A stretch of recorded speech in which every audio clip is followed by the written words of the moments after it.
and welcome back. So, for today's guest, I'm really excited to have on Brian Trendler. He is a speaker, author, podcaster, connection expert, designer, engagement specialist, and laughter coach. So, there's going to be a lot to talk about in this episode, and I'm excited to have him on. I got to be a guest on his podcast, Shut Up and Laugh, a while ago, as well as got to be in some of his comedy events. So, excited to, put him in the hot seat now and see what he has to say. You can find him at many different sites. And of course, I'm going to put all of these links down later in the show notes. But the main one to go check out if you're just going to go to one is laftechnorthwest.com, LAFTECHNW.com. Okay, so please give a warm welcome to Brian Trendler. Hi, Samantha. Hello. So good to see you. Good to see you too. Yeah, I loved your intro, your title. So many things. What were you first? I was first a graphic designer and still am. So that was the very first title. But as more exciting things have come down the pipeline over the years, that just gets pushed further and further back. Yeah. It'll fall off the bumper sticker decal at some point, At some point. But I'd imagine that there are certain things you learn being a graphic designer that you can use in each of those categories. Patience, tolerance, repetition, patience, the power of having a box of tissue close, lots of stuff like that. Why, is it just because a lot of times clients will be like, no, do it again, or it's tedious to make the designs? I don't think it's necessarily multiple layers of tedium, but what I've noticed, I've technically been a graphic designer and business owner with that company for over 25 years. And as we get older, people don't realize that you're growing up with them, right? You're still growing up every single day. I look back and I think, my gosh, 25 plus years ago, I started it. And really only the last, call it 10 plus years, was I a full-time graphic designer. I always had a day job to support my design habit, right? That was always a dangerous mix. But it was interesting because I've learned so much over the countless years, and it's made me a really good designer, but it's also made me a very impatient one, because my specialty are small to medium-sized businesses, including entrepreneurs. I love brand new businesses that are hungry and they're feral and they want to start and they want to do everything right. But then you give them your price and they're like, I'm going to go to Fiverr. It's like, that's why I changed my original business name from Trend Designs. Get it? Trendler, Trend Design, put them together. Oh, that's witty, right? Yeah. Didn't sell, wasn't marketable. So, I did the DBA of We Fix Ugly Design, because anytime I didn't get that initial business, it tended to boomerang back, whether it's, 6 months later, a year and a half down the line. Again, I'm not saying I've been the end all for all of those solutions, but I've learned so much in how to finesse my own customer intake process that it tends to be pretty easy depending on the project. And then I just take care of them. But yeah, some of that tedium is the back and forth on edits, things along those lines. And depending on the age group of the entrepreneur I'm working with, or again, small to medium business, it can be a whole different challenge, right? Yeah. Because of the age difference, his or her experience, if it's a rebranding project versus a brand new business. So there's just all facets of crazy I have to deal with.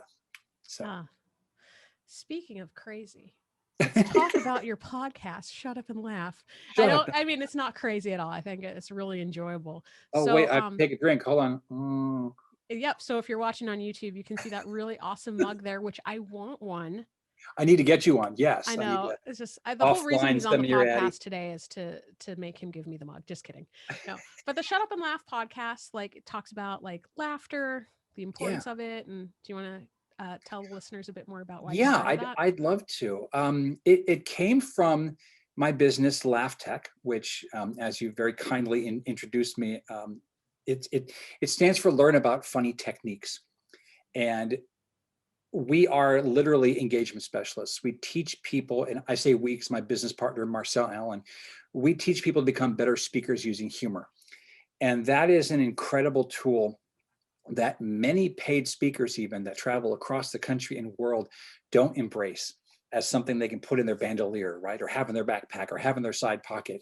Because when you use humor and people react, obviously, ideally, positively to it, they learn better, they remember more, they learn faster. They go through an entire cardiovascular experience. Their brain releases endorphins, they release dopamine, they feel good, they're more likely to open up. So it becomes a sales technique that especially people that are selling, pitching, having something to actually move a product or a service, if you use humor, you get better results. So we've spent the last 6 years training people all over the Pacific Northwest and other places of the country just to get them to be better at what they don't realize they're already doing well, but I've never really thought about the techniques or the methods that we use to get them to understand, write, rewrite, edit, script, develop really funny techniques to make them more memorable, more likable, more listenable, especially on video, and then more ROI-able. And we do make up words all the time, ROI-able. Very important word, right? Return on investment. Okay, there we go. All right. I saw the light bulb flicker. Non-corporate person on the line. Yeah. Yeah. But I mean, there are people that really just need it, especially when those managers call us and they say, our sales team's horrible, they're not performing and they suck and I'm going to get rid of all of them. Well, very quickly, it becomes clear that we need to work with the management. Yeah. Whether it's that person, because they're leading with deprecation, they're leading with negativity, they don't know how to motivate their team. People want to be led inherently in a sales environment, but you have to be a good leader, a distinguished leader, someone that motivates and doesn't denigrate. So, yeah. And I love that too, because, again, like the whole, one of the big missions of the podcast, of course, is, talking about and sharing the ways in which the arts enrich our lives, whether or not we're professional comedians or actors or whatever. It's just such important skill set. So I love that the tool of laughter is used for things where you're not always going to be a stand-up comedian or a sketch performer. Your goal doesn't have to be on Saturday Night Live in order to study comedy. Now that would be nice, of course. I mean, to have that end goal. And I just realized I rambled about the company, didn't even answer your question. So I'm a horrible interviewee. No, but the tangents it was still useful. Because, when you're talking about bring it on back. When you're talking about you're helping them to understand a skill set that they have, to use that skill set, something they're not doing consciously. I think back to, in graduate school, we did solo shows. And I remember one of them, after the show, I got a swarm of people. Oh, it feels good to say, but it was a good memory. A swarm of people coming afterwards and Samantha, we had no idea you were so funny. We had no idea you were so funny. And I was thinking, I didn't know that was funny. Yeah. It was a serious piece. And when I was performing, there were moments that got huge laughs. Right. And, after studying comedy years later, reflecting back on that moment, I can break down exactly why it was funny. That was brilliantly funny. Yeah. Good job, self. But I didn't know I didn't know at the time. Were you able to watch video of yourself and actually sit there and script it and take notes and realize at what points were you being funny, or were you just playing stuff back in your head? That one I was playing it back in my head because I wrote the show, I wrote it and it was a 1-person show. But I do actually have video of that one. It was just playing it back. What made it so funny is it was the heightening. That's what it was. I was extremely serious and then I heightened it to a ridiculous extent. But for the character was serious about it the whole time. And that's why it was so funny. And see, that right there is absolutely brilliant. And those are the types of things that we talk about on the show. I mean, I know, of course, you were part of that, and hopefully you've listened to your own podcast interview on my show. It's okay if you haven't. Many people don't.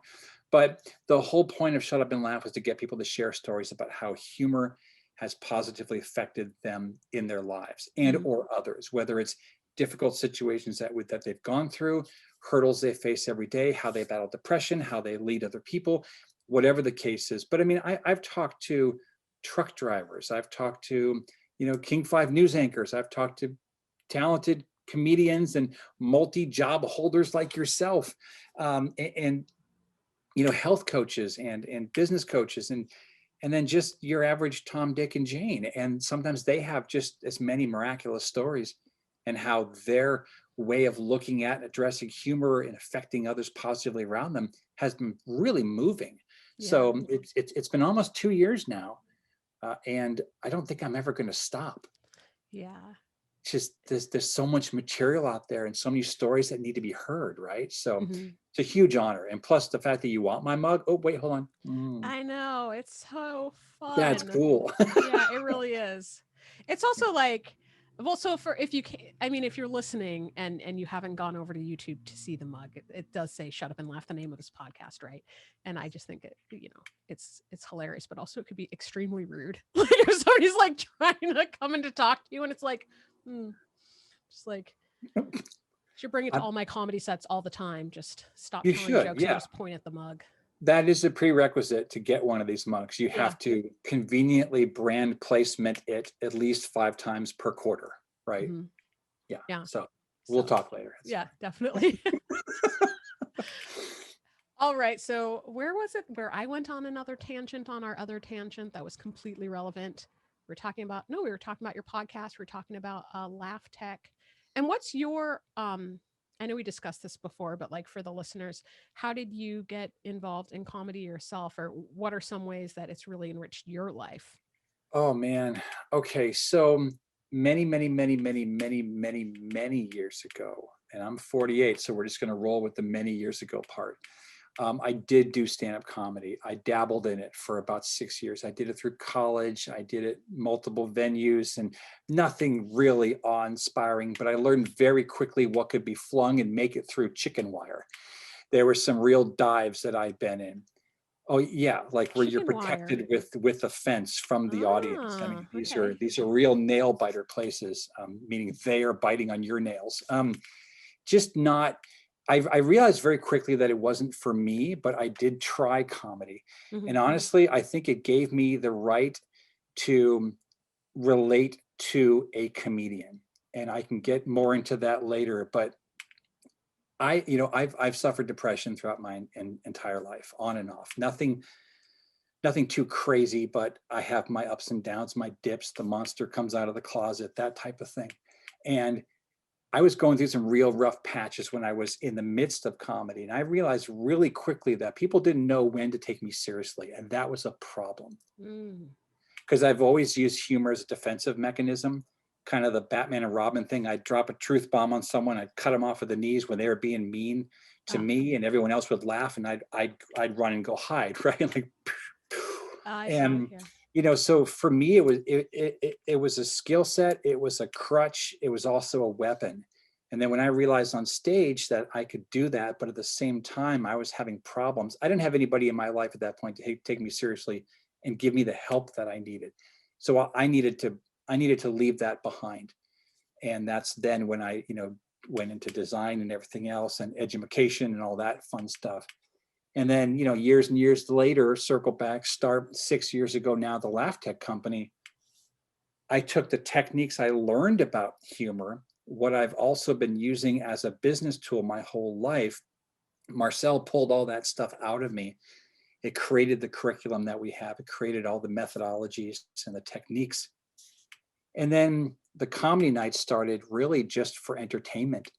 And for us, it was marketing. It was fishing. Fishing for people in the crowd that weren't laughing. And man, we'd zero in on them and say, "What's your problem? Why aren't you laughing? Let's become a LAF Tech client." I mean, we would get a couple of clients, per quarter from these events. But what it did is it allowed me especially to connect with all of you. And I missed you all so much. It had been 25 years. And to be able to connect with all of these comedians and learn about all the new ones, and just everybody. And then people who I've known for 30 years, like Kermit, and all these people. It was just remarkable to reconnect with this whole community, and then see how it's taken a whole new life with social media, Yeah. an online group where all you comedians hang out and bash each other or support each other or publicly talk about events and everything else. And I learned so much, and it allowed me to become a confident MC to then bring you onto the stage to entertain our audiences. And it's just been such a kick. But I'm still learning too. Hmm. Like the one time our audiences asked us to have a guys only guys only comedy night, just men on the stage. I cannot tell you how many ladies came out on one of the pages that you know well on social media and bashed the heck out of us because we were doing that. So I learned very quickly the things to do: balance your set, make sure everyone on stage, make sure you have ladies, make sure you have guys, make sure you have, again, nowadays, ones that identify in the middle or whatever. I mean, just make sure you have a mix. And it's stuff that I innocently didn't even think about. It just felt like garbage when I caused problems. And, That's such a hard spot. And learned yeah, so many things. I try to avoid drama in general. Keep it Oh, for the stage, please. Thank you, funny, me Shakespeare. too. No, but yes, yeah. So I think I missed out on reading that whole thing on the Facebook group he's referencing here. But I do think that is it's a hard spot to be in, because I could see if you have audience members requesting a certain thing, Yeah. that you might want to do a theme night for them. Yeah. And that's what we did. We Yeah. marketed it as a theme night, and it still went sour. So, I mean, either way, that's not important. I mean, I just learned so much and have learned so much and miss having the comedy events. So of course, someday when this whole pandemic is in our rearview mirror, we will do it again. Yeah. And it'll be so nice to reconnect with people on stage, because it was just a joy watching all of you people come up and make these goofy audiences laugh. It was great. I mean, that's the core being of LAF Tech. Just get out and laugh. Take a moment, sit down, or step back and laugh at your situation, at where you are, who you're with. Laugh with, not laugh at, ideally, right? Right. But, yeah. and a journey. Yeah, well, and like speaking of the journey, you said something earlier about your design company and how it's like you're growing with the company, or other people, you're all growing together. And I just think that's such a wonderful uh, thing for people to remember as mindset, because a lot of times as adults feel like we have this idea that we need to be finished or we need to be at a certain place, and we don't allow ourselves the necessary, not even luxury, but essential fact that we're continually growing. Yeah. Yeah. And in whatever we're doing. And Yeah. and I will say that is one thing that I also really enjoy about stand up, is the oh boy, what's the word I'm looking for? It's not even quite mentality, but just that when you're learning about it, one of the things is make it better, keep growing it, keep like shaving off the fat. That's intrinsic to the art when you're practicing the art form, to know like, hey, okay, I'm going to be comfortable with feedback. I'm going to be comfortable with reevaluating this. I'm always going to be needing to get better, and that's part of it. Versus, okay, at this point, you just like sign off and you're chiseled and it's finished. I mean, at some point Well, you leave it, but sure, yeah, sure. But you have to always remain coachable, right? exactly. And so many people forget that coachability inherently creates a likability of the person, a trust, and the honest to goodness feeling that that person will always be growing and learning and getting better. I mean, I always say the death to anybody is a desk job. I mean, but then again, I've been an entrepreneur for 25 years, right? I left corporate America. But it's one of those interesting things that just over a year ago, LAF Tech, we started sort of a subset of it, and we actually do some business coaching. We teach people to become better salespeople, et cetera, by using a specific process that we developed. And one of the things is to draw diagrams out of where you are, who you think you're connecting with, where those spheres overlap, what type of continuities are created. And it's just remarkable to see what happens when they realize that they're doing things right now in their business that they need to do less of, do more of, start and do well, and also don't do and outsource, assign, delegate. And at the same time, they realize so quickly that if most people stop doing what stop doing what isn't making them money, they'd be fine, because then they could focus on what's making them money. And even something that simple, it's amazing to see how many times the light bulb just goes above their head, because they're like, oh my God, I need to stop selling websites. Because for whatever reason, I'm selling websites that are costing me thousands of more dollars than expected because of programming issues, or who I'm outsourcing to, or my team isn't getting it and not growing and not relevant and causing issues. Well, they stop doing that and they focus more on package 1, 2, and 3 of something else, and suddenly they're insanely profitable. Mm-hmm. And it's like, why is the laughter engagement company teaching them this? But it happens. It's just, Yeah. it's remarkable. Well, I mean, you asked the question, why is a laughter engagement company teaching them this? So I've got to say, why? I have my theory, of course, but What's your theory? because I think that with when laughter, it's not so much a right or a wrong. You're not like necessarily in thinking in a certain box, you know. Yeah. It's you're Yeah. taking in all of the information. And then too with jokes, like jokes, it's like what is weird, what is strange, what is uncomfortable, what's not working.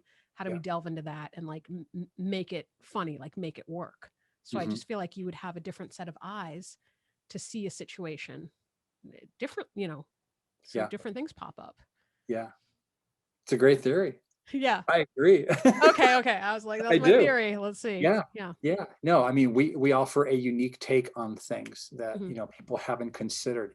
And let me be clear, and I think you know this, but for the sake of your listeners and watchers, we do not teach comedy.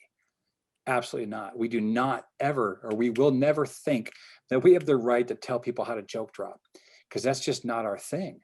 It's definitely not Marcel's thing, because she's never really experienced it, although she's funnier than all get out. But she has her own style and method of delivering her humor, as do I. Mhm. Yes, I learned back in the day on the stage, maybe I should just get off stage, and that's fine. I'm comfortable with that. I like being an MC. I like doing what I do now.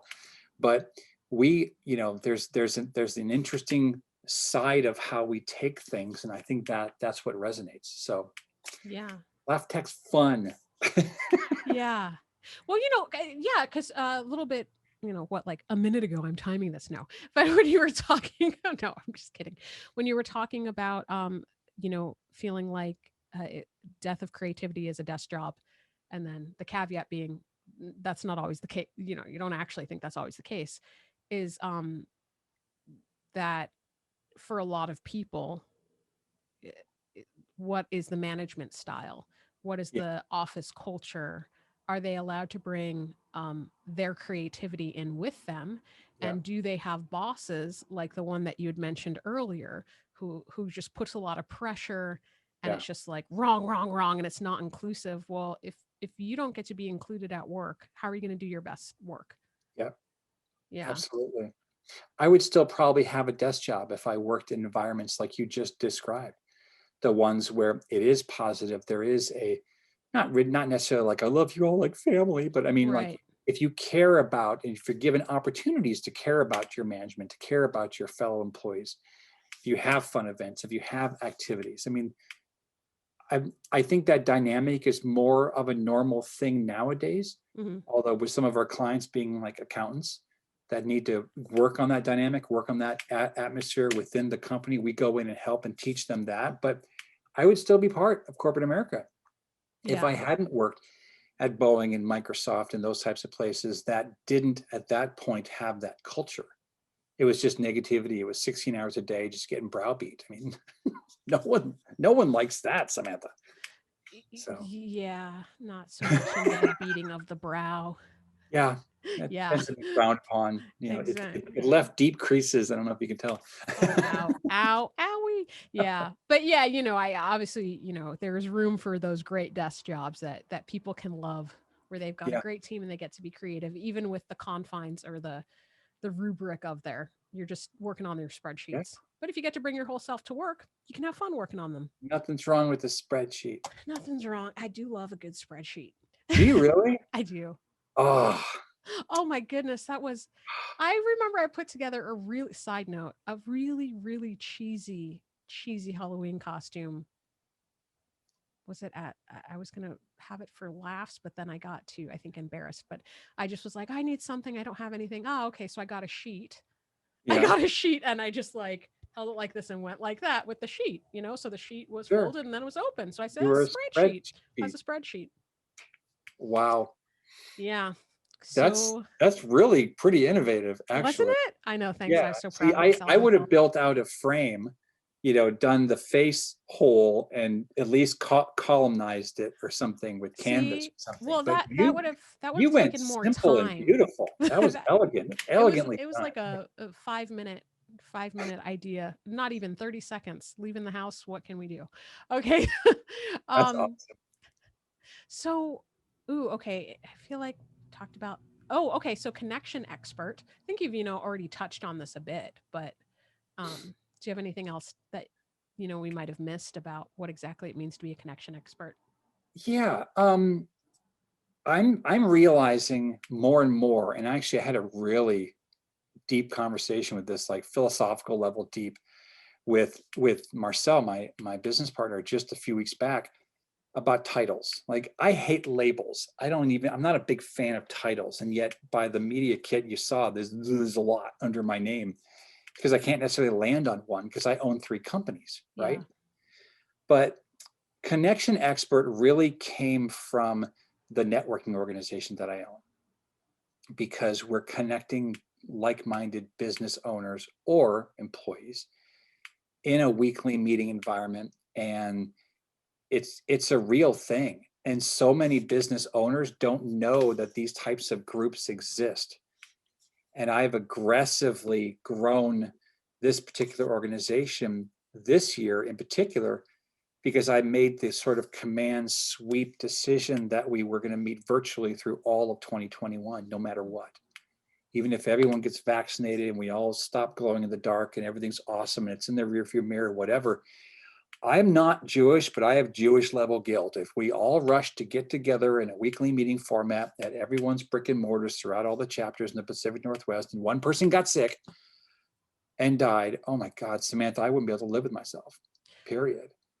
And Honestly, that just sounds like smart thinking to me. But I've been taking this whole thank thing. you. I've been taking Thank this whole you. thing super seriously. I need to hear that. I, Thank you. I I mean, it mean, feels good to hear that. I think so. I mean, you have the preemptive plan for everybody's safety, and Yeah. also, isn't it nice to know people can count on that it's going to be virtual for the year Yeah. instead of like, oh, we'll see how it goes. I mean, sometimes yes, you want to see how it goes, but sometimes you really want something to say, this is how it is this year, and Well, saying, it's yeah. going to be virtual this year. It's nice that people can count on that. And what it did is it allowed, and I mean, I'll backtrack for just a quick second. The company's been around for 19 years. I didn't start it. I did join in 2008. I drank the Kool-Aid. It was amazing. I was like, yay, I'm leaving BNI, which is another networking group because they're run by Nazis. Anyway, I just stopped being part of that and joined this group. And then about 6 or 7 years ago, the owner at that point said, let's join at the hip and really grow this. And I was like, well, that's fine. I'm so shy and quiet. Yes, yes, I can do this. So we did. And before the turnover of the year, we had 4 chapters in the Pacific Northwest. And in the last 45 days, I've opened 4 more, and I've got 5 more coming down the pipe because of that decision to go and stay completely virtual, not have to worry about a brick and mortar for whenever we can all land down on the ground. Yeah. We'll cross that bridge when we get to it. And I've already come up with a business plan to how to deal with that part. And it's just exploded. I've already almost doubled the organization in the last 45 days, and they're loving it. And like you said, with the whole problem of it being virtual, it's done miracles for attendance because no one has a damn excuse anymore. Yeah. Yeah. Right? Yeah. Because they're like this. We're stuck in the digital divide, but we're still earning referrals, closing business, taking care of each other, supporting each other as Hmm. business owners. Right. And So you have more it's time for it cool. too. You do. You don't Everybody have to does worry about the some commute capacity. time. Yeah. Yeah. Yeah. And it's okay to have a horrible virtual background if you're literally sitting amongst playpens and dogs running around and crazy half-naked children. It doesn't matter. I mean, people are doing it and they're making it work. And I've never been more proud. And that's where that connection, in specialist moniker came from, because I've realized that whether it's LAF Tech, connecting people with something inside themselves that they already did, but maybe they just didn't do well, Hmm. or they do it really well and they just want to become great at it. We're connecting people with their own skill sets, connecting comedians to audiences that maybe they may not have had an opportunity to, And again, that's just a small, I mean, LAF Tech comedy nights are fun, but I get it. We're a small blip with two Right. venues. Yay. I'm not trying to like say we've launched careers. No, absolutely not. We're just giving all you hardworking, funny people another venue to shine. So I'd like to think we're doing some connecting there. And then the group P&A, the networking organization, that's what it's about. And it's been such a joy to now be the owner 100%, and to be able to have the freedom to say, okay, this is how it's going to go, and have everybody embrace it. I mean, I pulled everybody out of their venues a month before Inslee did it for us. Bless Wow. his heart, because I just Yeah. got a weird feeling. And I also have plenty of connections in the health world, including some military base regard, VA type connections.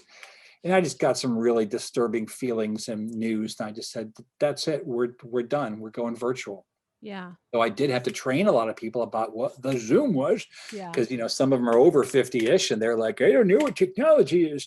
But they did it. They embraced it. I had to teach 54 people at that point how to do stuff, but it rocked, and it's still rocking. So I'm really, in case you can't tell, I'm just really proud of the organization. Yeah.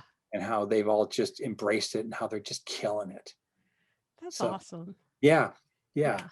it's very rewarding in that sense. And people like now more than ever really valuing that human connection, Yeah, right? absolutely. Yeah. Nothing like limiting your access to something to make you understand how valuable it really is. Yeah, You know. absolutely. I mean, most people think it's one of the best meetings they have all week. And that couldn't be a higher compliment, whether or not they're getting referrals every week or whatever. But they're connecting, they're smiling, they're seeing all the bobbleheads. Yeah. They show up early to network and talk about who knows what. It doesn't matter ahead of time, stuff like that. It's great. That's And it was awesome. like that when we were face to face, and so far it's been like that virtually. So cool. Yeah. Okay, so I want to also talk about speaker, which of course you're a speaker, you MC as well, but also, if my memory serves me correctly, you had a hand in the TEDx events last year. Yes. Can you talk Yes. about that experience? Oh man, that was amazing. Now Deb Tahara was very responsible for referring us into the organization through the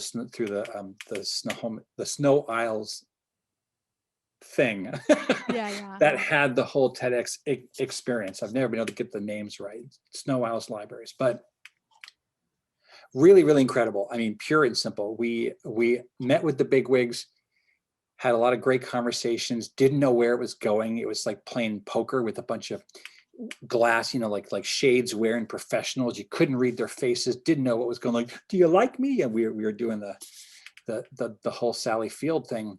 And they did. They gave each both Marcel and me 4 to 5 people each to work with, and it was supposed to be just about a 3-month gig.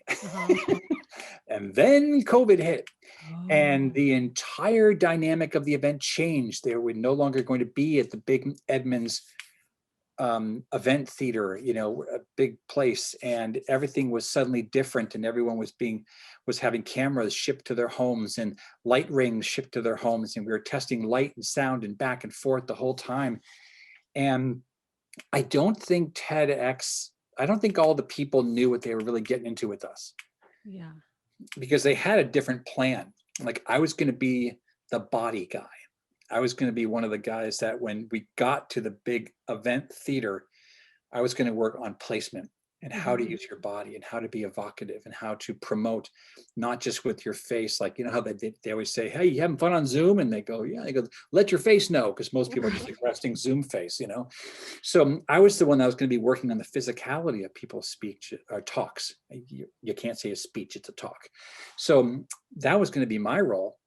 But that it shifted up, and Marcel and I suddenly were doing weekly coaching all via Zoom with these incredible presenters, talkers.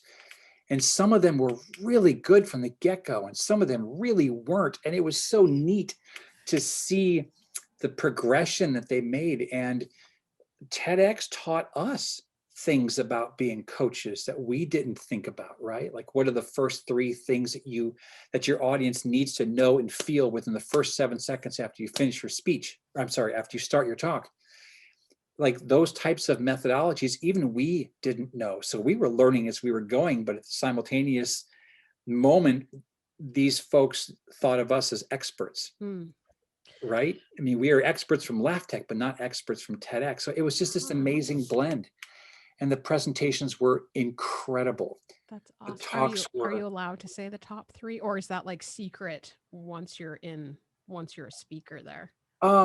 top 3 as in which ones were the most viewed and everything. Oh no, that you said like the 3 things that they need to know. Oh no, That's secret. I'd have to Okay. send a hit squad Oh, okay, out okay. Well, we to don't want that. somewhere you are. Yeah, We don't no, want that then. there's NDAs and just don't do's and all types of forms we Yeah. had to fill out. Yeah. But it's neat, and it was an incredibly rewarding experience. And I mean, it ended up becoming like a 6-month experience because of the whole delays Mhm. with the pandemic and what it did. And they lost presenters because they were just like, well, if I can't be on stage, I'm not going to do it. So there was this constant moving target of not knowing what was going to be allowed when the time the date rolled around. So there was so many things they had to do behind the scenes to keep the presenters happy and Yeah. feeling supported. And we all just kind of grew our own little online community. And Yeah. then when the events happened with Zoom and then simultaneous Facebook Live events, it was truly remarkable to see the levels of attraction it did for everyone out there. Because Yeah. normally with TEDx, you're at a venue, you've got anywhere from 500 to 2,000 people that can be the audience. Right. And for some talkers, speakers, presenters, that might be their only exposure until it gets online, and then maybe it gets a million views, or 500,000 views, or 250K, or millions and millions and millions. Right off the bat, we were marketing, you have a chance instantaneously to reach thousands of people. Mhm. And then how big can it get above and beyond that? And some of these talks have just hit the moon. And it's just so neat to just know to have been part of it. It Yeah. truly was an honor to be part of it. And we hope against hope that we'll be asked back. That's so So cool. yeah, I really like also the point that you brought up that you were experts, like you're experts in LAF Tech, you're experts in the methodology that you've created and put together, but yeah, not being an expert in the TED event, and that was fine. And then you became experts, right? And you knew more about what to do than the people that you were training. Um, Now, I was just having a conversation with 2 lovely ladies yesterday about all sorts of things. And one of them that popped up was imposter syndrome. There are 2 other coaches, so we were getting very coachy and personal yeah, development and blah, blah, yeah. all that stuff. And then somehow the topic of imposter syndrome came up. Mm, So when you mention that, I just thought how refreshing to kind of like reframe it, instead of the idea of like, oh, somebody suffered from imposter syndrome because they got hired for an event but they yeah, didn't know everything they needed to do for the event. Well, you didn't need to know beforehand, and you couldn't have known. You're an expert in what you know right now, yeah, and then yeah, you get prepared with the other information yeah. to do that specific Exactly. event. Exactly. Yeah, we also had going for us that we were both introduced as LAF Tech engagement specialists. We were very clearly brought in as outside experts in our field of humor. Hmm. And one of the guys, Phil Klein, who essentially ran the majority of the coaching, he would swing in and be part of my coaching sessions and Marcel's and everyone else's, right? And he took on a number of the presenters himself. He's been doing it forever, and he's just brilliant. He's the most laid back, chill guy ever. And he would come in and say, now remember, Brian was going to be the movement guy because he teaches people to become more likable, more watchable, more listenable. And he'd have so much fun with that. So again, there wasn't, I don't think there was a fear from from the talk, the presenter side, that we were just two chuckleheads being brought in. It was Oh, right. incredibly nice and respectful how TEDx approached our being brought in, Yeah. as this is an opportunity that we've uncovered to bring in these experts. So it was cool. I know this sounds almost hokey and ego driven, but it was cool to be put on a platform to an Yeah. extent. It wasn't very high, but it was cool to be placed instead of have to kind of earn our way, if that makes sense. Yeah. It Right? does. It does. I think it's great. I'm just loving that this happened to be brought up here. Yeah. Because I hadn't thought of talking about imposter syndrome today. And I don't know how do you feel about that whole idea of imposter syndrome? Well, remember my comment about hating labels and hating titles Mhm. and stuff like that? Whether it's cancel culture, or imposter, and all these types of things, I think there's a layer of oversensitivity that's happening that is slowly eating away at the fabric of everything. But I think imposter, from a standpoint of when it happens and it's very obviously witnessed and experienced and called out. I mean, it's legit.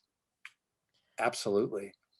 Oh, Um, like, oh, you mean like if somebody's pretending that they have information that they don't. Like if somebody's like, "Oh, that I can or train you to or be a tennis player," but qualification. they've never done it. Yeah, Well, yeah, qualification. yeah, not Because the way that I necessarily. think of, I mean, and I might be using we might be using different definitions here. Because the way that Sure. I think of imposter syndrome is somebody who's qualified, but they feel like an imposter because they don't have like they haven't landed X, Y, and Z yet, Yeah, but they're yeah. actually qualified. So it's interesting because, yeah, isn't that interesting that the play on the word has multiple meanings? I've Yeah, I've seen because enough situations where, I think imposter is different than imposter syndrome. Not to cut you yeah, off, no, but no, yeah, please. yeah. Yeah, that's okay. Interesting. So from your standpoint, if I'm understanding it correctly, and actually, let me bring up an example. I am not an auctioneer. I am not a certified auctioneer. I can talk wicked fast and I can throw my finger around the room, and I've run auctions. Mm-hmm. And this month I'm going to be running an auction for the Leukemia and Lymphoma Society. I just did phase 1 2 weeks ago, and I guess in about 2 weeks, so that's the next month, I'm going to be doing the actual auction. I've told them I am not a certified auctioneer. I do not have that piece of paper on my wall. There are certain things I cannot do, Mm-hmm. but I am this good because I've done enough events behind me from an MC or auction assistant perspective that they said, okay, that's fine. And plus, they probably don't want to pay an auctioneer what he or she normally commands, right? Because they're Right. certainly not paying that for me. But I use that as a selling point, right? Yeah. Like I can do this, this, and this, and this, and this, just not a few of these other things because I can't take on the liability. Right. So I've sort of wrestled with that imposter syndrome thing as well. I'm overly concerned that people don't see me as this when I'm actually this, Yeah. right? Yeah, that makes sense. Yeah, I mean, I don't know if you saw Viola Davis had an interview on, I wonder if it was 60 Minutes or something. I saw it not too long ago. But she was talking about how I think she said all artists have imposter syndrome, which I don't know that I necessarily agreed with that. I was like, wait, what? Let me read more about this quote Yeah, because I don't understand that. that made you But rubberneck her own comment, right? but the thought behind it being because actors and artists are in a continual process of growth. We Sure. understand that you always need to grow. And with that idea that you're always growing can come the feeling like you're in a imposter syndrome because it's not finished. Like it's not um like the idea where you're talking about like the desk job or like the finish and not having that sort of creativity. Sure. It's like a different sort of mindset. So for some people, it makes you feel like it's imposter syndrome. So I'm just using the TEDx example, which you obviously weren't an imposter, but where somebody might feel like I'm an expert in this, but I haven't done that. Does that then make me, uh, you know what I mean? They might question. Yeah. They might they So I might question. And so um, what I loved about the delving into the whole idea of labeling. I know mhm. this is a big thought, but it ties in Yeah. the whole like labeling and everything like. That is, well, you don't really appreciate labels because of how they can misinform people about who you are and not present yourself in how Yeah. you are. At the same time, it's so important to pick the words that are we feel are the correct words to express Yeah. who it is that we are, what it is that we do. And in that, we don't have to have that same sort of fear of imposter syndrome because No, you never claim to be something you're not. I absolutely agree with that 100%. I think the one underlining, I guess, maybe supporting factor or other thought is it's okay to say you're an expert on something as long as you believe you are an expert. The underlining reality, though, is that you you as in broad brushstroke, everybody needs to still have the continuing wish to grow and learn about his or her focus on what they say they're an expert at. Mm-hmm. I think that's really what it boils down to. For example, in the graphic design world, right? I have never ever been asked, do you have a diploma from a 4-year college? No one gives a crap. They care if I can hold up a mouse or a tablet or a pen, whatever, and be creative.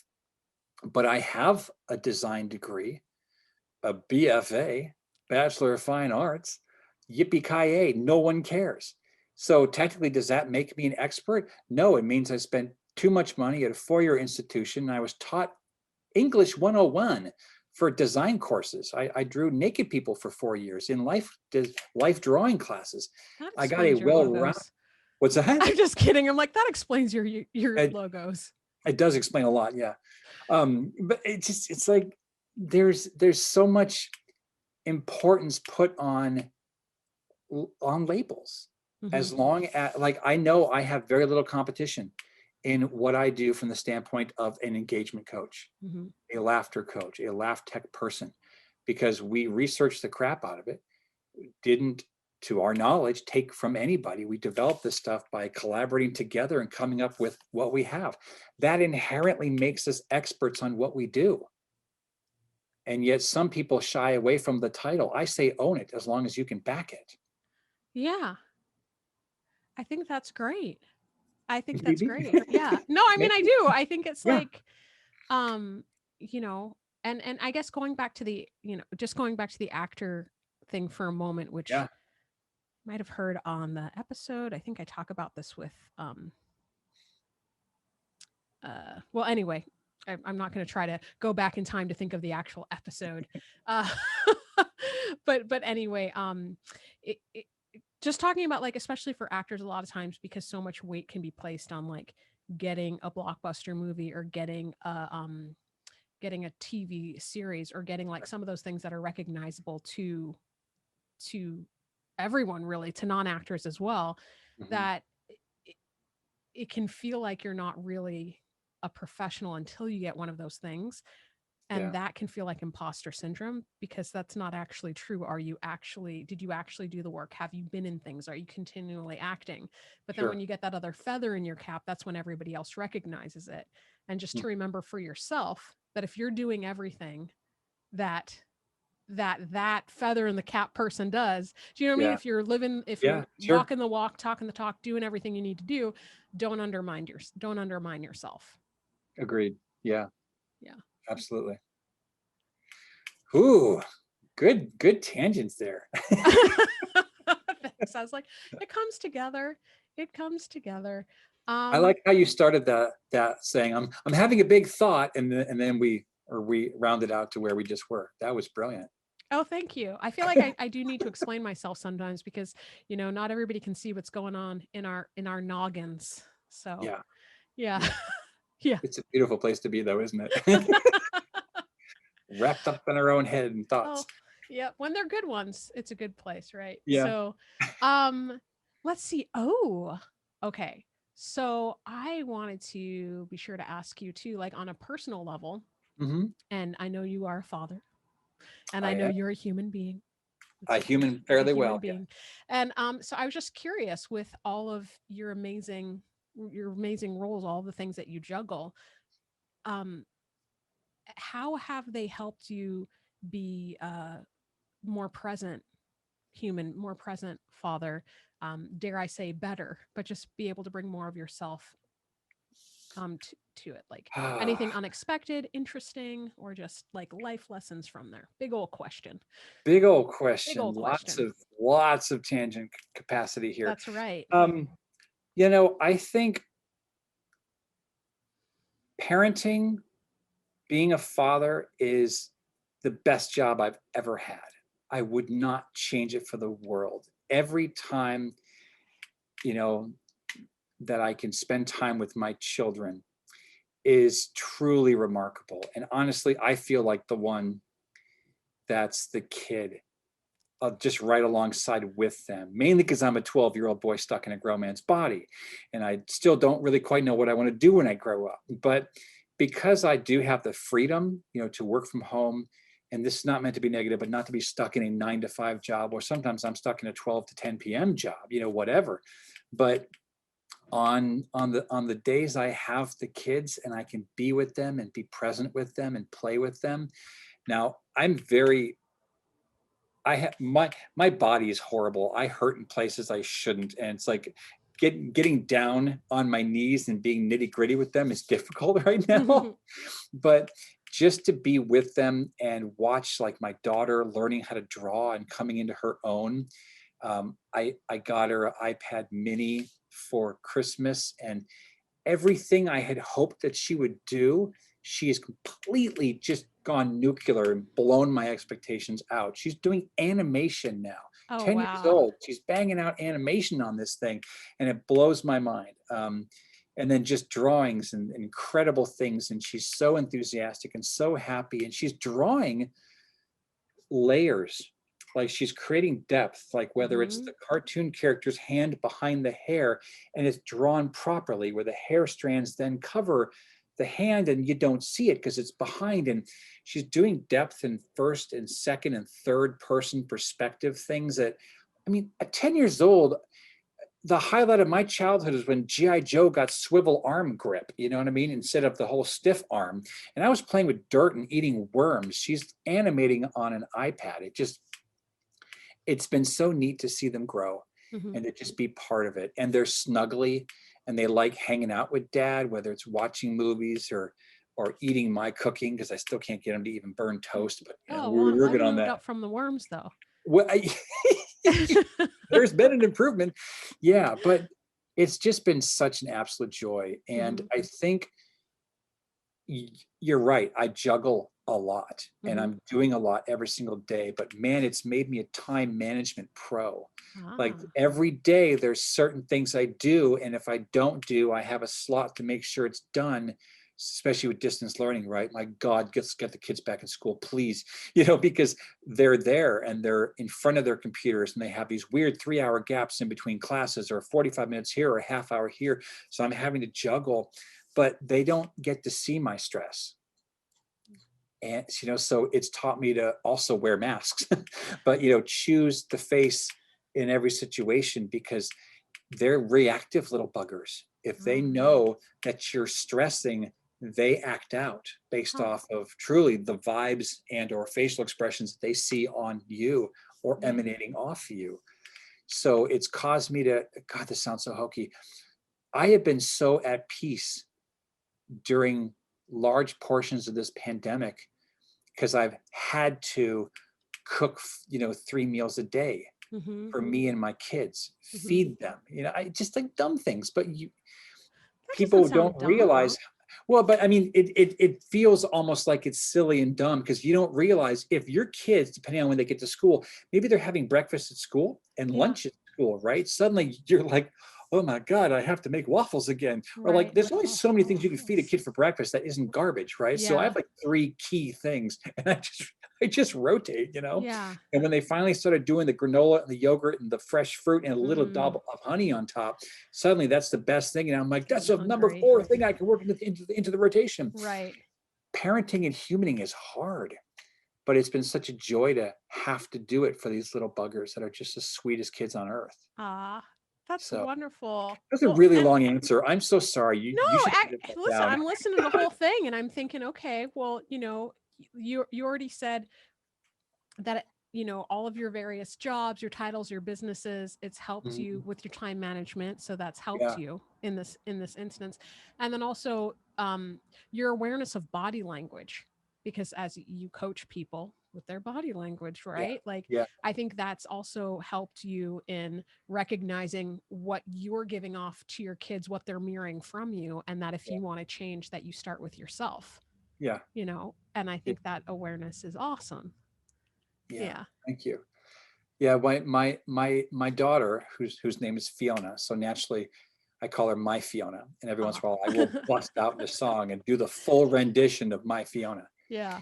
Her thing over the last few weeks, she'll just randomly. I mean, she'll be headphones on in front on her desk in front of the big screen, crappy school issued Chromebook attached to the big screen.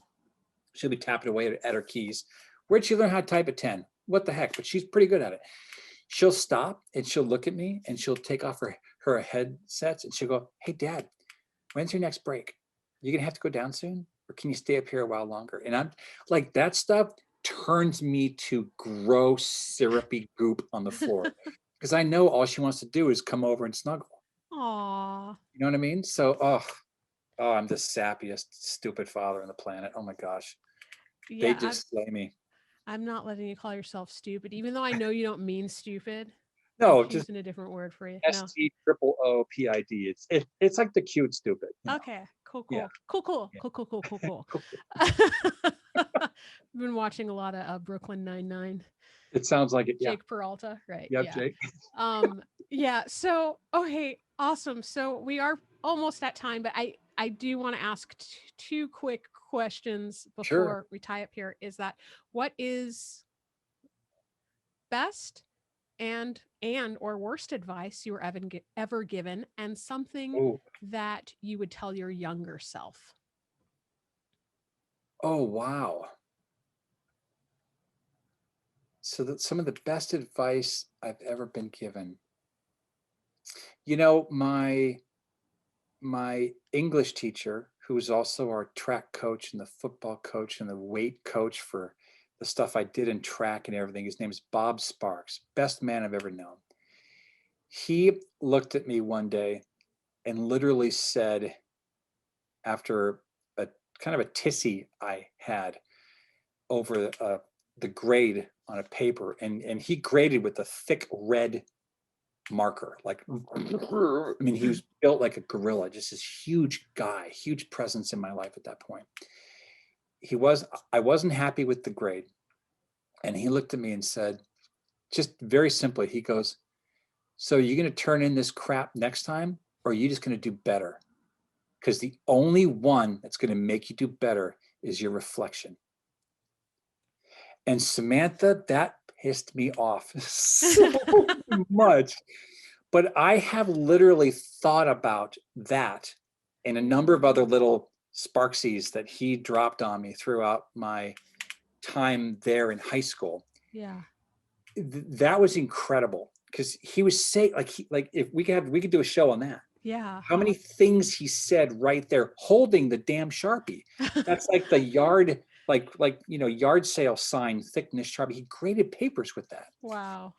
And for some reason that resonated and has resonated so often, because if you don't put in the hard work, it's going to be C-level stuff. And, it's That's like, do you want to be happy with that? If not, he was basically saying, get off your butt, go back, do it again and again and again until it's right.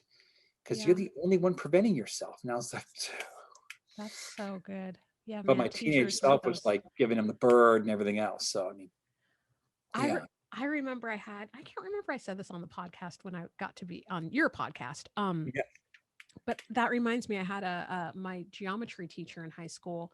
I remember I was like doodling, but I would like doodle a lot because it would help sure. me remember stuff. Yeah, yeah. But I was doodling and I was obviously bored because my face shows things a lot.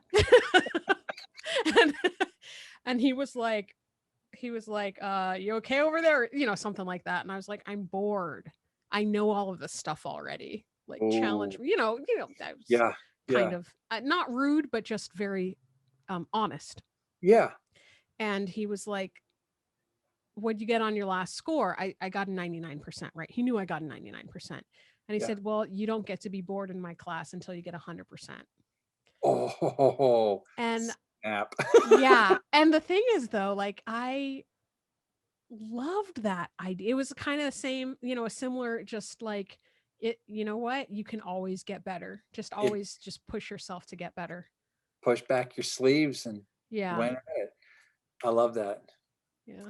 Okay, so I've completely forgotten the other question. That's okay. The other side of that was if there was anything that was the worst advice that comes to mind, and then or something you would tell your younger self. Oh man, so many Marty McFly like phrases come into mind, but like do the red pill, not the blue pill. No, I don't think I've made so many really bad decisions in my life and made it through. I have turned around and embraced all of those crappy things and, worn them as badges of honor, right? Whether it's 48 with literally no nest egg. I mean, although that's now changing over the last few years, but, I had every financial advisor in my life saying, you're screwed. You didn't start at 19. Oh, okay. Oh. So my retirement is 6 feet underground in a rectangular box. I mean, I no longer have that type of problem, but it's just I don't know how to answer that. I will say that I will tell my children when they start needing this form of advice is try everything, try hard, do your best, expect to fail. Resiliency is key. Pick yourself up and try again. And I'm going to have to probably steal that soundbite from your show now because I'll never say it probably as well as I just did. I'll mess up the order or something and they'll go, Dad, what? Get out of my room. But until then, that's going to be how I want to be from the parenting aspect, from an advice standpoint Mm-hmm. when they need it. I'll also wait till they ask. Mm. I'm not Yeah. going to force it down their little brain stems because frankly, they're way smarter than me already. And they're gonna do incredible things, and I'm just glad to be part of that ride. Yeah. That's awesome. Yeah, And yeah, I just feel like the reminder to grow, the reminder that failure is inevitable. yeah, Like nobody's going to go through life perfectly. It's all about how you get up and what you learn. yeah. So it's awesome. Agree. Cool. I just want to thank you again for taking the time to be on the podcast. As always, Thank it's really you. nice getting to catch up with you. It's Of been great. course, It's been an honor. Thank you so much. absolutely. And then, of course, listeners, be sure to check out Brian Trendler. You're going to see the links in the show notes and also at LAF Tech northwest.com, LAFTECHNW.com. And then, as always, if you're looking for a performance coach to help you use more of your voice, body, and mind so you are fully connected, communicate with more of your whole self, bring more of your authenticity to your life and work, actors and non-actors, you can always reach me at beyondtechniquecoaching@gmail.com. If you enjoyed the podcast, please like, share, subscribe, give us those 5-star reviews on Apple Podcasts, as well as those comments. It really helps to get the word out so more people can see it and keep this going. As well as if you are so inclined financially, you can always donate to the podcast at Patreon at Beyond Technique with Samantha Rund, and that helps just keep it going because that's always a good thing. Okay, so thank you again so much for sharing your time with us, and stay safe and stay healthy.